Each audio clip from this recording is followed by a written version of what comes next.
وأشهد أن محمدا رسول الله.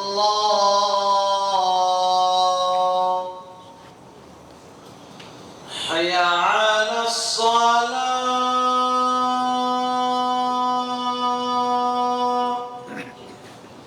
حي على الصلاة.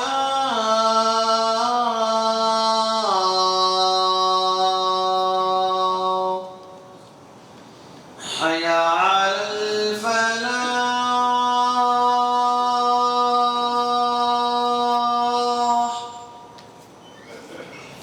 حي على الفلاح.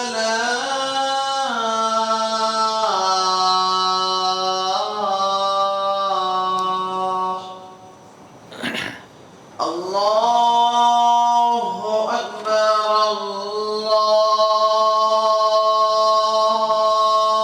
الله أكبر. لا إله إلا الله.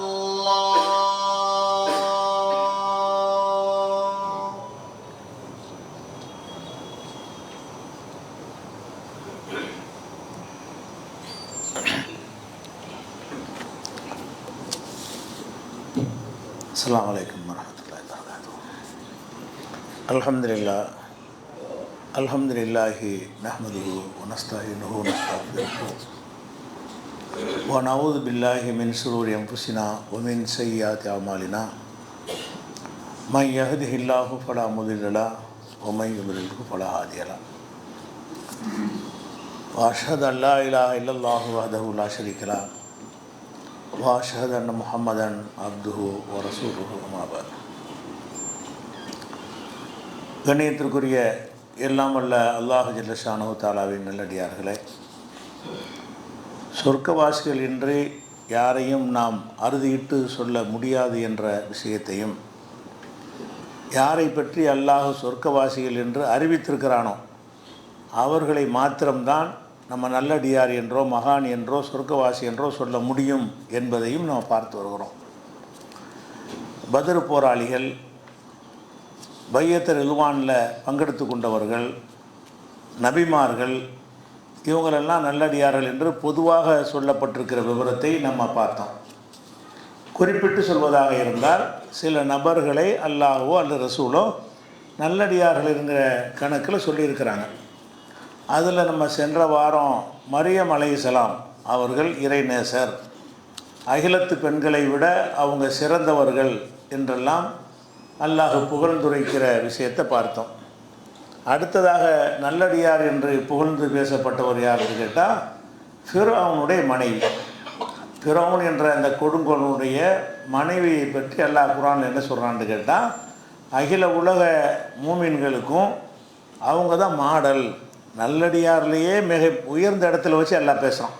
நல்லடியார்களில் ஒருவர் என்ற இடத்துல வச்சு பேசலை, அவங்க தான் மூமின்களுக்கெல்லாம் முன்னுதாரணம் என்று அல்லாஹ் சொல்லி காட்டுறான்.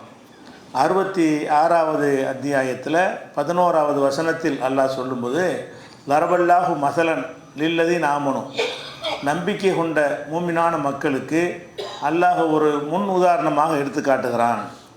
யாரை எடுத்து காட்டுகிறான் என்றால், இம்ராத்த ஃபிர்அவுன், ஃபிர்அவுனுடைய மனைவியை அல்லாஹ் முன் உதாரணமாக காட்டுகிறான்.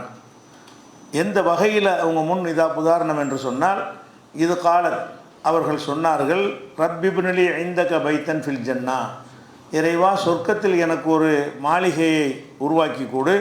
ஒ நஜ்ஜினி மின் ஃபிர்அவுன வஅமலிஹி, ஃபிர்அவுனை விட்டும் அவனுடைய சித்திரவதையிலிருந்து என்னை காப்பாற்றி விடு. ஒ நஜ்ஜினி மினல் கௌமில் லாலிமீன், அநியாயக்கார இந்த சமுதாயத்திலிருந்து என்னை காப்பாற்றி விடு என்று சொன்ன வகையில் அவர்கள் மாடலாக முன்மாதிரியாக இருக்கிறார்கள் என்று அல்லாஹ் புகழ்ந்து சொல்கிறான். அப்போ இவங்க நல்லடியாக நல்லா தெரியுது, அவங்கள அல்லாஹ் இப்படி துவா செஞ்சாங்கன்னு மட்டும் சொல்லலை, அவங்க தான் உங்களுக்கு மாடல் அல்லாஹ் சொல்கிறான். ஒருத்தர் அல்லாஹ் மாடலாக நமக்கு கொண்டாந்து காட்டுறான்னு சொன்னால் அவங்க சிறந்தவர்கள், அவங்க சொர்க்கவாசி, அவங்க நல்லடியார், அவங்க மகான்களில் சேர்க்கப்பட வேண்டிய ஆள் என்று தெளிவாக விளங்குகிறது. இவர்கள் யார்? இந்த ஃபிரௌனுடைய மனைவிங்கிறவங்க யார் என்று கேட்டால், மூசா நபியை எடுத்து வளர்த்தவர்கள். எங்கேருந்து அவங்களுடைய வரலாறு நமக்கு சொல்லப்பட்டிருக்குன்னு கேட்டால், மூசா நபி அவர்கள் அந்த பிறக்கக்கூடிய அந்த காலகட்டத்தில் இஸ்ரவேல் சமுதாயம் வந்து ஒடுக்கப்பட்டிருந்தாங்க. ஃபிரௌன் வந்து ஆட்சியில் இருக்கிறான். ஃபிரௌன் என்பவன் வந்து கிபித்தி என்கிற ஒரு கோத்திரத்தை ஆதிக்க சாதியை சேர்ந்தவனாக இருக்கிறான். அங்கே இஸ்ரவேலர்கள் வந்து ஒடுக்கப்படுற மக்களாக இருக்கிறாங்க. அப்போ இவங்க இஸ்ரவேலர்களில் அதிகமான ஆண் குழந்தைகள் வந்து விட்டால் அவங்களுடைய எண்ணிக்கை பெருகிரும், அதனால் நம்ம ஆட்சிக்கு எதிராக புரட்சி செய்வாங்க என்று எண்ணி அங்கே உள்ள ஆம்பளை பிள்ளையெல்லாம் கொல்லணும்னு சில கட்டங்களில், மொத்தமாக எப்பவும் கொண்டுகிட்டு இருந்தால் அவங்க இருந்தே இருக்க மாட்டாங்க, சில நேரங்களில் என்ன செய்வான்னு கேட்டால் ஆம்பளை பிள்ளையெல்லாம் கொள்ளு, இந்த ஜனத்தொகையை குறைக்கிற அளவுக்கு, அது பெருகிடாத அளவுக்கு கணக்கு பண்ணி என்ன செய்வான்னு கேட்டால் அப்படி ஒரு உத்தரவை போடுறான். இது அபிஹூன் அப்னாக்கும் எஸ்தஹூன் நிசாக்கும், உங்களுடைய ஆண்களை எல்லாம் ஒரு வெற்றி அறுத்து கொன்றார்கள், உங்களுடைய பெண் பிள்ளைகளை மாத்திரம் உயிரோடு விட்டார்கள், அவ்வளவு கொடுமைகள் செஞ்சாங்களே, அதை நீங்கள் எண்ணி பாருங்கன்னு அல்லாஹ் குர்ஆனில் இஸ்ரவேல் மக்களை பார்த்து அல்லாஹ் சொல்கிறான். அப்போ மூசா அலைஹிஸ்ஸலாம் என்ன செய்கிறாங்கன்னா அவங்களும் அந்த நேரத்தில் பிறக்கிறாங்க. எந்த நேரத்தில் வந்து பிறக்கிற பிள்ளையெல்லாம் கொல்ல சொல்கிறானோ அந்த நேரத்தில் தான் மூசா நபியும் பிறக்கிறாங்க. அப்போ அவர்களும் கொல்லப்படுவார்கள். வீடு கூட தேடி பார்த்து மறைச்சி வச்சுருந்தாலும் ஒரு குழந்தை இருக்குங்கிற விஷயம் வந்து வெளியே வந்துடும். ஒரு குழந்தை அங்கே பிறந்திருக்குன்னு என்னத்தை நீங்கள் மறைச்சி வச்சாலும் ஒரு 5 நாள் 10 நாளில் அது அவங்க வீட்டில் ஒரு குழந்தை பிறந்திருக்குன்னு சொல்லிடுவார்கள். அப்போ அந்த பிறந்தவனை என்ன செய்கிறாங்கன்னா கவலைப்படுறாங்க. மூசா நபியுடைய தாயார், தந்தையும் கவலைப்பட்டிருப்பார், தாயார் கவலைப்பட்டது எல்லாம் சொல்லி காட்டுறான். என்ன கவலைப்படுவாங்க, இந்த ஃபிரௌனு தெரிஞ்சு போச்சுன்னு சொன்னால் நம்ம பிள்ளைய கொன்றுவான். அப்போ அல்லாஹ் என்ன செய்கிறான்னு கேட்டால் மூசாவுடைய தாயாருக்கு நம்ம வஹி அறிவித்தோம். வௌஹைனா இலா உம்மி மூசா, வஹி அறிவித்தோம்னா உள்ளத்தில் ஒரு செய்தியை போடுறது. மூசா நபியுடைய அம்மாவுடைய உள்ளத்தில் அல்லாஹ் என்ன செய்வான், அந்த வஹியை போடுகிறான். இந்த மாதிரி உள்ளத்தில் வஹியை போடுறது என்கிற விஷயம் வந்து ரசூலுல்லாஹ் காலத்துக்கு முன்னாடி வரைக்கும் இருந்தது சில நல்லடியார்களுக்கு. ரசூலுல்லாஹ் காலத்துக்கு பிறகு அது இல்லாமல் ஆயிடுச்சு. இந்த உம்மத்து கிடையாது. முந்தைய சமுதாயங்களில் நபிமார்களுக்கு இறை செய்து வர்ற மாதிரி அல்லாஹ் நாடியவர்களுக்கு என்ன செய்வான், உள்ளத்தில் ஒரு உதிப்பு போடுவோம். அல்லாஹ் தான் அதை சொல்கிறான்னு அவங்களுக்கு படும். அந்த மாதிரியான உதிப்பு வந்து இந்த உம்மத்தில் யாருமே கிடையாது. அப்படி ஒருத்தர் இருப்பார், ஆனால் உமராக இருப்பார் என்று ரசூலுல்லாஹ் சொல்லியிருக்கிறாங்க. அப்போ இந்த உம்மத்துக்கு அது இல்லை, அதை விளங்கிக்கிறணும். ஒருத்தர் நாளைக்கு வந்துட்டு எனக்கு மூசா நபிக்கு அம்மாவுக்கு மாதிரி எனக்கு எல்லாம் உதிப்பு போட்டான்னு சொன்னால் நம்பிடக்கூடாது.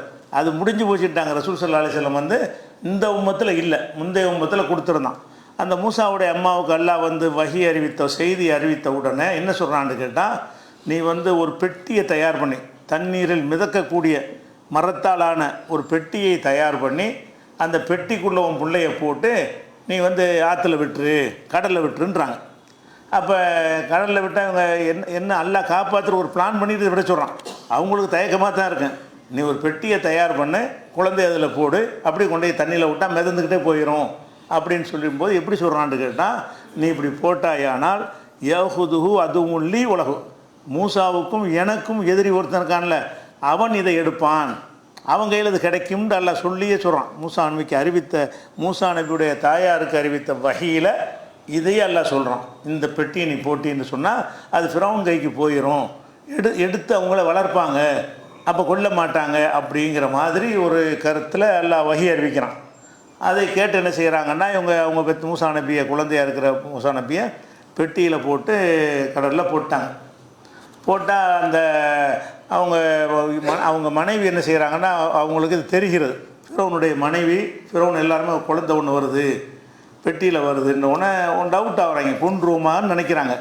ஆனால் அது இஸ்ரவேலுடைய சமுதாயத்து குழந்தைன்னு தெரிஞ்சால் தானே, ஒரு குழந்தை வருது, வேறு எங்கேருந்து வந்த குழந்தை கூட என்ன செய்யலாம், இந்த மாதிரி கடல் வழியாக போட்டு விட்ருப்பாங்கன்னு நினைக்கலாம்ல. அதில் அவங்க டவுட்டு வந்ததுனால என்ன செய்யலைன்னு கேட்டால், கொல்லணும்னு நினைக்கும் பொழுது ஃபிரௌனுடைய இந்த அம்மா தான், எந்த அம்மாவை பற்றி முன்மாதிரின்னு அல்லாஹ் சொல்கிறானோ அவங்க என்ன சொல்கிறாங்கன்னு கேட்டால், ஃபல் தகத்தகும் ஆளு ஃபிரௌனுடைய கூட்டத்தார்கள் வந்து அந்த குழந்தையை எடுக்கிறார்கள், பெட்டியோடு என்ன செய்கிறாங்க, எடுக்கிறார்கள்.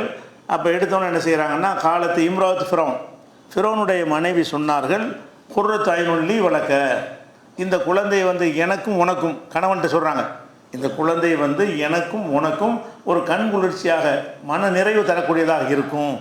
அசா எத்தகுதனா எத்தகுத வளதா நெத்தகுத வளதா, அவரை வந்து நம்ம பிள்ளையாக வச்சுக்கிறோம், நம்ம வளர்ப்போம், இந்த குழந்தை எடுத்து நம்ம என்ன செய்வோம், நம்ம மகனாக வச்சு வளர்க்குவோம் அப்படின்னு சொல்கிறாங்க. அப்போ அந்த அம்மாவுடைய சொல்ல கேட்டு தான் மூசா நபி எடுத்து அவங்க வளர்க்குறாங்க. அப்படி வளர்த்தாங்கன்னு சொன்னால் அவள் மூசா நபி இறை தூதர்னு சொல்கிறார்ல, அந்த காலத்தில் இவங்க நல்ல முதிய பெண்மணியாக தான் இருப்பாங்க. மூசா நபி குழந்தை எடுத்து வளர்க்குறாங்க, தாயாக இருந்து என்ன செய்கிறாங்க, அவனுடைய மனைவியாக இருக்கிறாங்க. அப்போ இவங்க வந்து கணவனோடு இருக்கிற ஒரு கட்டத்தில் இவர் கை குழந்தை மூசா நபி. அப்போ மூசா நபிக்கு அவங்களுக்கு மத்தியில் ஒரு 25-30 வயசு என்ன செய்யும், அதுக்கு மேலே கூட இருக்கலாம். எத்தனை வயசில் இது எடுத்தாங்கன்னு தெரியலை. ஆனால் 25க்கு குறையாமல் இருக்கும். 25 வயசில் கல்யாணம் பண்ணாங்கன்னு அப்படித்தான குடும்ப வாழ்க்கையில் இருக்கும் பொழுது ஒரு குழந்தை எடுத்துக்கிறாங்கன்னு சொன்னால், அப்போ மூசா நபி வந்து பிறகு இறை தூதர்னு சொல்லக்கூடிய காலத்தில் வந்து பிறகு அவர் ஏற்றுக்கிறாங்கல்ல, அவர் ஏற்றுக்கிற காலத்தில் பார்த்தீங்கன்னா ஒரு முதிர்ந்த வயசுடைய அம்மாவாக தான் இந்த போராட்டத்தை நடத்துகிறாங்க. எதிர்த்து கணவனை எதிர்த்து போராடுறது வந்து அவங்க ஒரு சரியான ஒரு திரகாத்திரமான வயசில் உள்ளவங்களாக இருக்கலை. அந்த நேரத்தில் எதிர்த்து போராடுறங்கிற சின்ன விஷயம் கிடையாது. எல்லாம் தளர்ந்து போயிடும், உடம்புடைய சக்தி இருக்காது, பலவீனப்பட்டுருவாங்க. அந்த நேரத்தில் எதிர்த்து போராடினாங்க என்பதற்கு இதை ஒரு சான்றாக நம்ம கொள்ளலாம். ஏன்னு கேட்டால் அவங்க தான் அம்மாவை வளர்த்தாங்க. மூசா நபியை வளர்த்ததே யாருன்னு கேட்டால் இந்த அம்மா தான். வீட்டில் வச்சு ஃபிரௌன் தான் வளர்க்குறான், தந்தையை அவன் வளர்க்குறான், தாயாக இவங்க வளர்க்குறாங்க. வளர்க்கும்போது கூட இந்த குழந்தைக்கு பால் கொடுக்கறதுக்காக வேண்டி எல்லாம் எப்படி செய்கிறான்னு கேட்டால், யாராவது பிள்ளை பெற்றவங்க நிறைய பேர் கொலை பண்ணியிருப்பாங்கல்ல, கொலை பண்ண வீட்டில் தாய்ப்பால் சுரக்கிற பெண்கள் இருப்பாங்க, இல்லை நிறைய கொலை பண்ணியிருக்கான்ல, அப்படி யாரையா கூட்டிகிட்டு வாங்க அப்படின்னு சொன்ன உடனே அந்த குழந்தைக்கு பால் கொடுத்து வளர்க்கணும்ல, வேறு என்ன, பிறகு நம்ம வளர்த்துக்கலாம். ஆரம்பத்தில் கைக்குள்ளையாக இருக்கும்போது தாய்ப்பால் மட்டும்தானே குடிக்கும். அதுக்கு தேடி பார்க்குறாங்க. ஒவ்வொரு தாயும் வரும்போது மூசா நபியை வந்து பால் குடிக்க மாட்டேங்கிறார். அப்படி ஆக்குறான்ல, ஹர்ரம்னா அலைஹில் மராலு, பால் குடிக்கிற பெண்களெல்லாம் அவருக்கு நம்ம ஹராமாக்கிட்டோம், அவருக்கு தீண்டாமாக்கிட்டோம். அப்போ கடைசி என்னன்னா இவருடைய அம்மாவே என்ன செய்கிறாங்க, இந்த பால் கொடுக்குற ஒரு லிஸ்ட்டில் இவங்க அம்மாவே வர்றாங்க. அப்போ டெய்லி அம்மா வந்து பால் கொடுத்துட்டு போகிறது. அந்த அம்மா பால் கொடுக்கும்போது மூசா நபி ஏற்றுக்கிறார். இது அல்லாஹ் செஞ்ச ஏற்பாடு. மூசா நபி வளர்ப்பதற்காக வேண்டி உங்ககிட்டே கொண்டாந்து திரும்ப ஒப்படைப்பேன்னு நல்லா சொன்னால, நீ போடுங்க உன்கிட்ட கொண்டாந்து ஒப்படைப்பேன். எப்படி ஒப்படைக்கிறான், வளர்றது அரண்மனையில், இவங்களுடைய பாலில் தான் வளர்கிறாங்க. தாயார் போய் பிள்ளைய போய் பார்க்குறாங்க. அப்படி ஒரு ஏற்பாட்டோடு செய்கிறான்னு வைங்களேன். அப்போ மூசா நபி அவர்களை வந்து கைக்குழந்தையாக இருக்கும் பொழுது அந்த பால் கொடுத்தலை தவிர மற்ற வளர்ப்புகள்லாம் செஞ்சது யாருன்னு கேட்டால் இந்த ஃபிரௌனுடைய மனைவியும் தான். அப்போ வளர்க்கும் போது பார்ப்பாங்க இவருடைய கேரக்டரு, இவருடைய தன்மை. மூசா நபி திடீர்னு இறை தூதர்னு ஏற்றுக்கிறாங்கன்னு கேட்டால் எதனால் ஏற்றுக்கிறாங்க, அவங்கள பார்க்குறாங்க. அவர் எப்படி ஒரு கெட்டவராக இருக்கலை, அவர் நல்ல முறையில் தான் வளர்த்துருக்குறாங்க. அதெல்லாம் கூட ஒரு காரணமாக இருக்கலாம் ஏற்றுக்கொண்டதற்கு. பிறகு என்ன ஆச்சுன்னு கேட்டால் அவர் ஒரு ஆளை கொலை பண்ணிவிடுறாரு மூசா நபி. அறியாமல் நடந்த கொலைன்னா திட்டமிட்டு கொலை செய்கிறது இல்லை, அடித்தாலும் செத்து போயிட்டான். சாவணுங்கிறதுக்கு அடிக்கலை, கொல்லணுங்கிறதுக்கு அடிக்கலை, அடி போட்டுறான். அவங்க 2 பேரும் சண்டை போட்டு இருந்தாங்க. ஒரு ஆள் வந்து இவர் சமுதாயத்தை சேர்ந்த இஸ்ரவேலுக்காரன், இன்னொருத்தர் வந்து ஃபிரௌனுடைய இனத்தை சேர்ந்த ஒருத்தன். இவர் போய் என்ன செய்கிறாரு, இவனுக்கு நியாயம் என்னென்னு கேட்காம அவசரப்பட்டு அவனை போய் அடிச்சிடுறாரு. அடித்த உடனே ஆள் போயிடுறான். அப்போ இன்னொரு நாள் சண்டை நடக்கும்போது பார்க்கும்போது என்ன செய்கிறான்னா, இவன் இந்த சண்டை பிடிச்சான்ல இன்னொருத்தன், அவன் என்ன செய்கிறான், மூசாவே நீ வந்து நேற்று ஒரு ஆளை கொலை பண்ணிய, அது மாதிரி என்னையும் கொலை பண்ண பார்க்குறியான்னு பரப்பி விட்டான். இவர் பேசாமல் அடித்தார், செத்து போயிட்டான், இன்னும்லாம் மறைக்கப்பட்டிருந்துச்சு. அவங்க கேட்டோம் நெஞ்சார், ஆகா இது பறவையில் போயிடுச்சு, நமக்கு பிரச்சனை ஆயிருமான்னு ஊரை விட்டு ஓடி போயிட்டார். மூசா நபி அவர்கள் ஒரு 25 வயசாக இளமையாக இருக்கும்போது நினச்சிட்டு 25 வயசில் இளமையாக இருக்கும்போது ஓடி போயிரு. அப்புறம் போய் கல்யாணம்லாம் பண்ணுவார். இன்னொரு இடத்துல போய் 8 வருஷம் கூலி வேலை செஞ்சு அதை மகராக ஏற்றுக்கொண்டு என்ன செய்வார், திருமணம் அப்புறமேட்டு தான் பண்ணுறாரு. இப்போ திருமணம் முடிக்கிற வயசுக்கு முன்னாடி என்ன செஞ்சிடறாரு, ஓடி போயிட்டு பிறகு இறைவன் கல்யாணம்லாம் பண்ணிட்டு வரும்போது தான் அதில் நேரடியாக பேசுகிறான். அதுக்கு பிறகு தான் அவர் இங்கே வர்றார். நான் தூதராகிட்டேன்னு ஓடி ஃபிரௌனுக்கு பயந்து தான் ஓடினார்.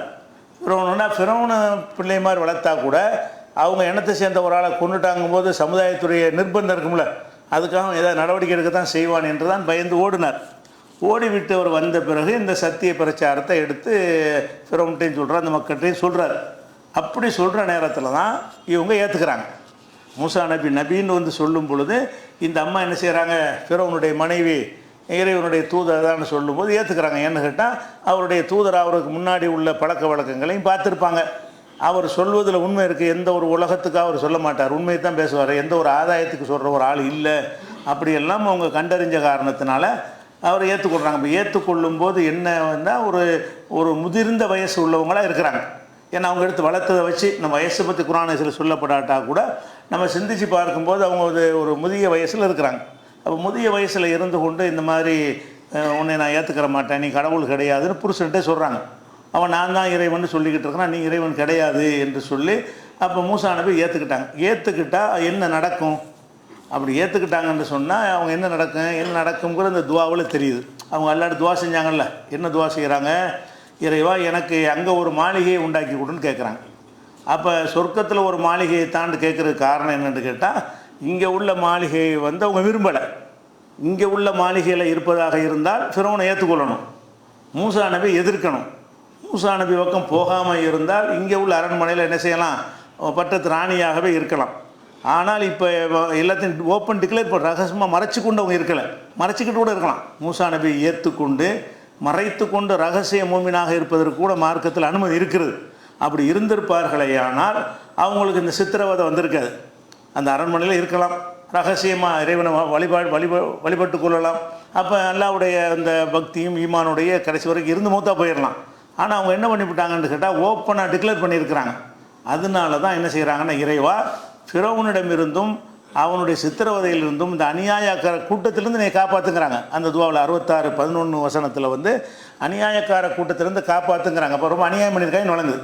அது என்ன வந்து இந்த மூசா நபியை ஏற்றுக்கொண்ட காரணத்தினால அந்த அம்மாவை வந்து ரொம்ப கொடுமைப்படுத்தியிருக்கிறார்கள், சித்திரவதை பண்ணியிருக்கிறார்கள். அப்போ சித்திரவதைக்கு உள்ளாகி இருக்கும்போது கூட நான் அதை ஏற்றுக்கிருவேன் அப்படின்னா டிக்ளேர் பண்ணுறது தான் அர்த்தம். நம்ம ஈமான் கொண்டோம் என்பதை ஓப்பனாக கணவனுக்கு எதிராக பகிரங்கமாக அறிவிக்கிறாங்க. அப்போ இது வந்து ஒரு பெரிய ஒரு தியாகம். இந்த மாதிரி அறிவித்தால் என்ன நடக்கும், இதெல்லாம் யாருமே இழக்க மாட்டாங்க. இந்த மாதிரி வசதி வாய்ப்புகள் இருந்தால், ஏன்னா மார்க்கத்தில் அனுமதியும் இருக்குதுல்ல. எத்தனை பேர் ஈமானை மறைத்து வாழ்ந்தார்கள் அல்லாஹ் என்ன செய்கிறான், குர்ஆனில் சொல்லி காட்டுறான். அதே மூசா நபி காலத்தில் ஒரு ஆள் எக்தும் ஈமானஹு, ஒரு மூமின்கிற சூறாவில் வரும்ல, ஒரு மனிதர் இருந்தார். அவர் ஈமானை மறைத்து கொண்டவராக இருந்தார். அவர் தான் ஓடி வந்து என்ன செய்வார், மூசா நபிகிட்ட சொல்லுவார், நீ ஓடி போயிருங்க என்று சொல்லுவாரெல்லாம் அந்த வசனத்தில் வரும், உன்னை தேடிட்டு வர்றாங்கன்னு. அப்போ அந்த மாதிரியான ஒரு ஈமானை மறைத்து கொள்றதுங்கிற ஒரு தன்மை மார்க்கத்தில் உள்ளது தான். ரசூல் ஸல்லல்லாஹு அலைஹி வஸல்லம் என்ன செய்வாங்கன்னா, அந்த அபூதர் கிஃபாரி வருவார்ல, அவர் வந்து ரசூலுல்லாஹ் மக்காவில் இருக்கும் பொழுது நம்ம இஸ்லாத்தில் ஏற்றுக்கிறோன்னு வந்து சொல்லுவார். எங்கேன்னு விசாரித்து வீட்டுக்கு வந்து நீங்கள் உங்களுக்கு போதனை என்னென்னு கேட்பார். ரசூலுல்லாஹ் சொல்லுவாங்க. அவருக்கு இறை தூதர் நம்பிக்கை வந்துடும். நம்பிக்கை வந்தவுடனே நான் இதை டிக்ளேர் பண்ண போகிறேன் காபாவில் போயின்னு சொல்லுவார். நீ பண்ணாத, இவங்க லேசில் விடமாட்டாங்க அப்படின்னு ரசூலுல்லாஹ் மறைச்சிக்கிறது தான் சொல்லுவாங்க. அவர் தான் ஒரு தைரியமாக போய், இல்லை நான் என்ன வந்தாலும் பார்த்துக்கிறேன்னு போய் என்ன செய்வார், போய் சொல்லுவார். அங்கே அடித்து அவரை வந்து தாக்குவார்கள். பிறகு அபூபக்கர் சித்திக்கு மாதிரி ஆளுக்கு தலையிட்டு, இவர் போய் அடிக்காதே, இப்போ வெளியூருக்காரரு, அந்த வழியாக தான் நீங்கள் வியாபாரத்துக்கு போகணும், அவர் உள்ளூர் ஆள் கிடையாது, அவர் அடிச்சேன்னா ஒரு சரக்கு கூட ஊருக்குள்ளே வராமல் ஆக்கிடுவாங்க அப்படின்னு ஒரு எச்சரிக்கை விட்டோன்னே அடிக்கிறத விட்டுட்டாங்க. அப்போ ரசூல் ஸல்லல்லாஹு அலைஹி வஸல்லம் என்ன செய்கிறாங்கன்னா, நீ மறைச்சிக்கலாம் சொல்கிறாங்க, மறைத்து கொள்வது தப்பு கிடையாது.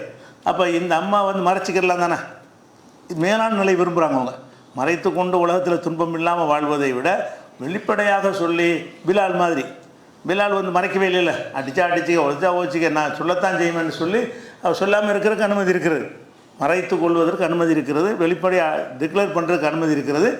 இது டிக்ளேர் பண்ணுற சிறந்ததுன்னு வழங்குது. தாங்கி கொண்டு வந்து அந்த அம்மா தானே சிறந்தவராக்குறான், இல்லாட்டி முன்னுதாரணம் ஆக்க மாட்டான்ல. அவங்க டிக்ளேர் தான் பண்ணினாங்க. டிக்ளேர் பண்ணதுனால தான் எல்லாமே இழந்துடுறாங்க. அப்போ இந்த டிக்ளேர் பண்ண காரணத்தினால அவங்களுக்கு இருந்த இன்பங்கள் எல்லாம் இல்லாமல் போகுது. இது வரைக்கும் பயன்படுத்தி அனுபவித்துட்டு வந்தாங்களே, அது இல்லாமல் போயிடும்ல. அதுபோக கூடுதலாக வந்து புதிய துன்பங்கள் வேறு சுமத்தப்படுகிறது. அடி உதை சித்திரவதை அது ஒரு பக்கம் நடக்கிறது. இருந்த ஆடம்பரங்கள், அந்த வசதி வாய்ப்புகள், அந்த அரண்மனை சகவாசம் எல்லாமே என்ன செய்கிறது, இழந்து போயிடுது. இவ்வளவு சகித்து கொண்டு பிரார்த்தனை செய்தார்களே அவங்க உங்களுக்கு முன்மாதிரி. அந்த பெரிய மனுஷி தான் உங்கள் மனிதர்கள் அனைவருக்கும் முன்மாதிரியாக இருக்கிறாங்க நல்லா சொல்கிறதுனால இவங்க ஒரு நல்லடியார் என்று நம்ம என்ன செய்யணும், நம்பணும். அதில் இன்னொரு விஷயத்தை நம்ம பார்க்கணும். இந்த நல்லடியார்னு நம்புகிறோம்ல, இந்த நல்லடியார்னு உறுதி செய்யப்பட்ட இவங்க எந்த நிலையில் இருந்தாங்க, உறுதி செய்யப்பட்ட நல்லடியார் தானே. நீங்கள் நல்லடியாருக்கு நீங்கள் என்ன அளவுகள் வச்சுருக்கிறீங்கன்னா, அவருக்கு காரணம் விளங்க, நல்லடியார்னா காரணம் விளங்கணும். காரணம்னா என்னது, அற்புதம். நல்லடியார் என்றால் அவங்க அற்புதம் செய்வாங்க, அதிசயத்தை நிகழ்த்திக்கிட்டு இருப்பாங்க, அவங்கள யாரும் நெருங்க முடியாது, நினச்சதெல்லாம் செஞ்சுருவாங்கன்னு தான் அவுளியாக்கள்ன்ற ஆட்களை பற்றி அவங்க நினச்சிக்கிட்டு இருக்கிறாங்க. இவ்வளோ பெரிய அவுளியாவாக இருந்து அடி வாங்கி தந்தாங்க. இறைவனுடைய நேசராக இருக்கிறாங்க. சித்திரவதை, அந்த சித்திரவதையிலிருந்து காப்பாற்றக்கூடிய அந்த அற்புதம் கராமத்துங்கிறாங்கல்ல, அந்த கராமத்து நிகழ்த்துகிற ஒரு விஷயத்தெல்லாம் எல்லாம் அங்கே கொடுக்கல. கராமத்து கொடுத்துருந்தா கையை வச்சுருப்பாங்களா, அடிச்சிருப்பாங்களா, துன்பத்துக்கு உள்ளாக முடியுமா? அப்போ நல்லடியார் என்று ஆனால் கூட அவங்கெல்லாம் நம்மளை காப்பாற்றுவோம்னு நினச்சிடக்கூடாது, அவங்களே காப்பாற்ற முடியாது. நல்லடியார் தான் அல்லாவிடத்தில் சொர்க்கத்தை பெறக்கூடிய நல்லடியார்களுக்கெல்லாம் தலைவி, நல்லடியார்களுக்கெல்லாம் முன்மாதிரி. ஒட்டுமொத்த முஸ்லீமுக்கு அவங்க தான் முன்மாதிரி என்ற நிலையை அடைந்தாலும் இந்த உலகத்தில் இறைவன் செய்ய மாதிரியான காரியத்தை அவங்க செய்ய நிலை வைத்தானா? நல்லடியார்னு நம்புறது வேற. எதனால் நல்லடியார்? இந்த அடிவுதையை வாங்கினதுன்னா நல்லடியார், வாங்கி கொண்டு இந்த துன்பங்களை சகித்ததுனால நல்லடியாராக இருக்கிறாங்க, நல்லா சொல்லி காட்டுறான். அப்போ நல்லடியார்ன்ற ஆனவன் நம்ம என்ன விளங்கிடக்கூடாது, ஓ நல்லடியார் அவுளியாவா, அப்போ நம்ம ஆசையாக அவங்கள்ட்ட போய் கும்பிடுவோம், அவங்கள்ட்ட துவா செய்வோம் ஆயிடக்கூடாது. ஏன்? அவங்கள காப்பாற்றி கொள்ள முடியலை, அல்லாட்ட ஒரு துவா செய்கிறாங்க, இறைவனை காப்பாற்றுன்னு துவா செய்கிறாங்களே தவிர அவங்க தங்களை காப்பாற்றி கொள்ளவில்லை, துன்பத்திற்கு உள்ளாகி இருக்கிறார்கள். அப்போ இறைநேசர்கள் என்பவர்கள் எல்லாம் அதிகமான இறைநேசர்கள், இறைவனால் சொல்லப்பட்டவர்கள், இறை தூதர்களால் சொல்லப்பட்டவர்கள் எடுத்து பார்த்தீங்கன்னா உலகத்தில் துன்பத்தை தான் அனுபவிச்சிருக்கிறாங்க. அவங்க மந்திர சக்தி உள்ளவர்களாக இருக்கவே இல்லை, மந்திரத்தின் மூலமாக தங்களை காப்பாற்றி கொள்ளக்கூடியவர்களாகவோ மக்களுக்கு உதவக்கூடியவர்களாக இருக்கவில்லை என்பதையும் சேர்த்து நம்ம நம்பணும். நல்லடியார்னு மட்டும் நம்பக்கூடாது. நல்லடியாருடைய நிலைமை என்னன்னு கேட்டால் மறுமையில் சொர்க்கம் கிடைக்கும் என்பது தான் நிலைமையை தவிர, உலகத்தில் வாழும்போது மனிதர் தான் அவங்க. எல்லா மனிதரும் துன்பப்பட்டால் எப்படி கவலைப்படுவாங்களோ அந்த நிலை தான் அவங்களுக்கும். எல்லா மனிதரும் சித்திரவதைக்கு உள்ளானால் எந்த மாதிரி இருப்பாங்களோ அந்த மாதிரி தான் அவங்களும் இருந்திருக்கிறாங்க என்பது இதிலிருந்து பார்க்குறோம். அந்த மாதிரி அடிப்படையில் பார்க்கும்போது இந்த ஃபிரௌனுடைய மனைவி ஒரு முன்னுதாரணமாக இருக்கிறாங்க, நல்லடியாராக இருக்கிறாங்க. நல்லடியாராக இருந்தும் மனிதராகத்தான் இருந்தாங்க, நல்லடியாராக இருந்தாங்க, எல்லா வகையிலையும் மனிதராக இருந்தார்கள். மனித சக்திக்கு அப்பாற்பட்டவங்களும் இருக்கவே இல்லை. அவங்க அதிசயம் செஞ்சு ஏதோ மந்திரத்தை செஞ்சு தங்களை காப்பாற்றிருக்கலாம்ல, அவளையும் காப்பா, யாரில் எனக்கு இது வேணாம், அங்கே எனக்கு சொர்க்கத்தை கொடு போதும், இங்கே என்னத்தை வேணால் நான் இழக்க தயாராக இருக்கிறேன் அப்படிங்கிறதான் சொல்கிறாங்க. எனக்கு அங்கே ஒரு மாளிகையை கொடுன்னு கேட்குறாங்களே தவிர அதில் இந்த உலகத்தில் இருந்து அவங்க தப்பித்துக்கொண்டு துவா கேட்குறாங்க, அல்ல காப்பாற்றினானா கொள்ளாம வேண்டாம் காப்பாற்றிருப்பான். அது என்ன, அந்த சம்பவம் சொல்லப்படலை. சித்திரவதை செய்யப்பட்டாங்கன்னு அதுலேருந்து விளக்குறது. இவங்களுக்கு அநியாயக்கார கூட்டத்திலேருந்து காப்பாற்றினா என்ன அர்த்தம்? இவங்களுக்கு அநியாயம் பண்ணுறாங்கன்னு அர்த்தம். இந்த அநியாயக்கார கூட்டத்திலிருந்து என்னை காப்பாற்றுன்னு கேட்டார்களே, ஆனால் அந்த கூட்டமே சேர்ந்து கொண்டு என்ன செய்கிறாங்க, இந்த அம்மாவுக்கு அநீதிழைக்கிறார்கள் என்பதை பார்க்குறோம். அதனால் அவ்வளவு சிறந்த ஒரு நல்லடியாராக அவர்களை நம்ப வேண்டும். அதே மாதிரி நபி ஸல்லல்லாஹு அலைஹி வஸல்லம் சொன்ன செய்தியை போன மரியம் அலைஹிஸ்ஸலாம் சம்பவமாக சொல்லும்போது சொன்னோம், ஆண்களில் நிறைய பேர் பரிபூர்ணம் அடைந்திருக்கிறார்கள், ஆனால் பெண்களில் பரிபூர்ணம் அடைஞ்சது 2 பேர் தான். அந்த 2 பேர் யாருன்னு கேட்டால், இல்லை ஆசியா இம்ராத் ஃபிரௌன் ஓ மரியம் பினத் இம்ரான், இம்ரானுடைய மகள் மரியமும் ஃபிரௌனுடைய மனைவி ஆசியாவை தவிர பெண்களில் யாரும் பரிபூர்ணம் அடைந்தவர்கள் இல்லை. ஆண்களில் நிறைய நபிமார்கள் இருக்கிறாங்க, நபிமார்கள் எல்லாமே பரிபூர்ணம் அடைந்தவர்கள். அது மாதிரி பெண்களில் நபி கிடையாது. அதனால் இந்த முழுமை அடைந்தவர்கள்னு சொல்வதாக இருந்தால் இந்த 2 பேரை தான் சொல்லலாம் என்று நபிகள் நாயகம் ஸல்லல்லாஹு அலைஹி வஸல்லம் சொன்ன செய்தி புகாரில் 3411வது ஹதீஸாக இருக்கிறது. அப்போ இவங்க ஒரு நல்லடியார் என்று இந்த ஆசியாங்கிறது குரானில் பேர் சொல்லப்படலை, இந்த ஹதீஸில் தான் ஆசியான்னு வருது. அவங்க பேர் ஆசியான்னு எதை வச்சு நம்புகிறோம்? ஹதீஸ் வச்சு நம்புகிறோம். குரானை வச்சு நம்புறது ஃபிரௌனுடைய மனைவி இம்ராத் ஃபிரௌன், ஃபிரௌனுடைய மனைவி என்று மட்டும்தான் குரானில் சொல்லப்படுகிறது. அந்த மனைவி யார் என்று பேரை நம்மளால் கண்டுபிடிக்க முடியாது. அல்லாஹ்வுடைய ரசூல் சொல்லிட்டதுனால இல்லா ஆசியா இம்ராத் ஃபிரௌன்கிறாங்க. ஃபிரௌனுடைய மனைவியாக ஆசியாவை தவிரண்டு வர்றதுனால அவங்களுடைய பேர் ஆசியா என்று ஹதீஸிலிருந்து நம்ம என்ன செய்கிறோம், ஒரு முடிவுக்கு வருகிறோம். இந்த இடத்துல இவங்களை பற்றி உள்ள இன்னொரு விஷயத்தை நம்ம அறிந்து கொள்ள வேண்டியிருக்குது. என்னன்னு கேட்டால், சில தவறான ஹதீஸ் என்ன ஆசியான்னு சொன்னதுனால, இந்த மரியமை பற்றி சொன்னதுனால சில அவங்க 2 பேரையும் குறித்து சில தவறான ஹதீஸுகள் இருக்குது. என்ன ஹதீஸ்ன்னு கேட்டால், சொர்க்கத்தில் அல்லாஹ் என்ன செய்வான்னு கேட்டால், மரியமை ஆசியாவையும் அல்லாஹ் எனக்கு திருமணம் செஞ்சு தருவான் என்று ரசூலுல்லாஹ் சொன்னாங்க அப்படிங்கிற மாதிரி ஹதீஸுகள் சில நூல்களில் பதிவு செய்யப்பட்டிருக்கு. ரசூலுல்லாஹ் மறுமை நாளில் சொர்க்கத்தில் இருக்கும்போது இந்த மரியம் இருக்காங்கள் அவங்களையும் ஆசியாவங்களையும் ரசூலுல்லாஹ்வுக்கு மனைவியாக்கி கொடுப்பான், திருமணம் செஞ்சு கொடுப்பான் என்று ஒரு ஹதீஸ் ரசூலுல்லாஹ் சொன்னதாக இருக்கிறது. ரசூலுல்லாஹ் சொன்னது ஆத்தன்டிக்காக தான் நம்பிட்டு போக வேண்டியதான். ரசூலுல்லாஹ் சொன்னார்கள் என்பது ஆதாரபூர்வமாக இருந்தால் மறுமை சம்பந்தப்பட்ட விஷயம், அதில் போய் வாதங்கள் பண்ண முடியாது. அல்லாஹ்வுடைய ரசூல் சொன்னது சந்தேகத்துக்கு இடமில்லாத செய்தியாக இருக்குமேயானால் ஏற்றுக்கொள்ளலாம். ஆனால் இந்த ஹதீஸை பொறுத்த வரைக்கும் நிறைய நூல்களில் வந்திருக்கிறது, எல்லா நூல்களில் தப்ரானியில் வந்திருக்கிறது. தப்ரானியில் சில நூல்களில் சில அறிவிப்பில் ஹாலித் இப்னு யூசுஃப் என்பவர் அறிவிக்கிறார், அவர் பலவீனமான ஒரு ஆளாக இருக்கார். தப்ரானில் இன்னொரு ஹதீஸ் வருகிறது, அதில் வரக்கூடிய பல பேர் யாருன்னு தெரியாத ஆள்களாக இருக்கிறாங்க, அறிவிப்பாளர்கள் அறியப்படாதவங்களாக இருக்கிறாங்க. அதே மாதிரி முஸ்னத் அபு யவ்லாவில் இருக்கிறது, அதில் யூனுஸ் இப்னு ஷுஐப் என்பவர் அறிவிக்கிறார், அவர் பலவீனமாக இருக்கிறார். அப்போ இந்த செய்திகள் பல நூல்களில் வந்திருந்தாலும் அவைகள் எல்லாம் பலவீனமாக இருக்கிறது. மரியம் அலைஹிஸ்ஸலாத்துக்கு ரசூலுல்லாஹ்வுடைய மனைவி ஆவாங்க, எதுக்கு அதை சொல்கிறாங்கன்னு கேட்டால், இப்போ ஆசியாவுடைய கணவர் வந்து ஃபிரௌன் தானே, ஃபிரௌனுக்கு மனைவியாக்க முடியாதுல்ல, மனைவியாக்க முடியாட்டு அதுக்கு எல்லாம் என்ன ஏற்பாடு செய்வானோ அதை செய்வான். அதனால என்ன பண்ணுறாங்கன்னா அந்த ஆசியாவுக்கு யார் கணவர் அங்கே தான் வயசுலாம் கிடையாதுல்ல, எல்லாம் அந்த ஒரே மாதிரி வந்துடும்ல. ரசூல் ஸல்லல்லாஹு அலைஹி வஸல்லம் ஆசியாவுக்கு மத்தியில் பல ஆயிரம் வருஷ வித்தியாசம் இருக்கும்ல. அவங்க காலம் என்ன இவங்க காலம் என்ன வயசில் இருக்கிறது பெரிய வித்தியாசம் இருக்கும். ஆனால் மறுமையில் எல்லாருமே வந்து நடுத்தர வயசு எத்தனை எழுப்பப்பட போகிறோம் அவங்கள, அதனால அந்த பிரச்சனை இல்லை. மனைவி ஆக்கணும் ஆக்கலாம். அது எதனால் இதை சொல்கிறாங்கன்னு கேட்டால் இந்த ஹதீஸுகளை வந்து அவங்களுடைய நல்லடியாராக இருந்தாங்க, கெட்டவனாக இருக்கிறான். மரியம் அலைஹிஸ்ஸலாத்துக்கு கல்யாணம் ஆன மாதிரி ஒன்றும் வரல, அது தந்தை இல்லாமல் பிள்ளை பிறந்தாங்க, அதுக்கு பிந்தி கல்யாணம் பண்ணாங்களா என்ற குறிப்புகள் இல்லாதனால அவங்களுக்கு ஒரு கணவர் வேணும்ல, அதனால ரசூலுல்லாஹ் கல்யாணம் பண்ணுவாங்கங்கிற ஒரு கோணத்தில் வந்து யாரோ இதை சொல்லியிருக்கிறாங்க. இந்த ஹதீஸை இட்டுக்கட்டப்பட்டது என்றும் சில அறிஞர்கள் என்ன செய்கிறாங்க சொல்கிறாங்க. அதிகமான அறிஞர்கள் பலவீனங்கிறாங்க, சரியானது யாருமே சொல்லலை. இந்த கருத்தில் வரக்கூடிய எந்த ஒரு ஹதீஸும் சரியான ஹதீஸ் என்று சொல்லவில்லை, பலவீனமானது என்று அதிகமானவர்கள் சொல்கிறார்கள். சில அறிஞர்கள் வந்து இட்டுக்கட்டப்பட்டது, இது பொய்யான செய்தி என்று சொல்கிறார்கள். நம்ம பொய்யான செய்தியும் ஏற்றுக்கிற முடியாது, பலவீனமானதை ஏற்றுக்கொள்ள முடியாது. இது இவங்களை பற்றி அறிந்து கொள்ள வேண்டிய விஷயம். அப்போ நல்லடியார் என்று சொல்லப்பட்ட பெயர் குறிப்பிட்டு சொல்லவர்கள் யாருன்னு கேட்டால் ஒன்று மரியம், இன்னொன்று வந்து ஆசியா. இவங்க ரெண்டு பேரும் நல்லடியார் என்று நம்ம நம்பணும்.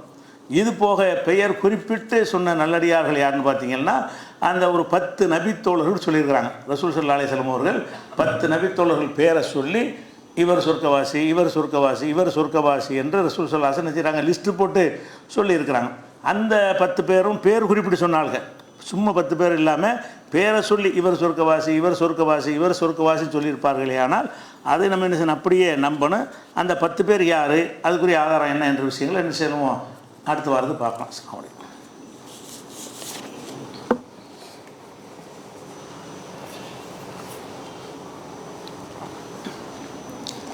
அன்பிற்குரிய சகோதரர்களே,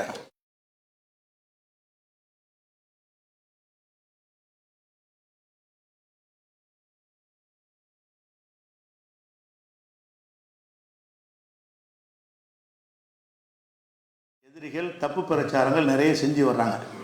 அதில் ஒரு பிரச்சாரம் என்னன்னு கேட்டால், கேரளாவில் உள்ள பாடப்புத்தகம் இருக்குல்ல, அரசாங்கத்தினுடைய பள்ளிக்கூடத்து பாடப்புத்தகம், அந்த பாடப்புத்தகத்தில் வந்து ஒரு செய்தி இருக்கிறது, இந்துக்களை எல்லாம் கேவலப்படுத்தி முஸ்லீம் தான் உயர்ந்தவர்கள் என்று சொல்லக்கூடிய செய்திகளை இந்த புத்தகத்தில் போட்டிருக்கிறாங்க என்று இந்த காவிகள் வந்து ஒரு செய்தியை பரப்புகிறாங்க.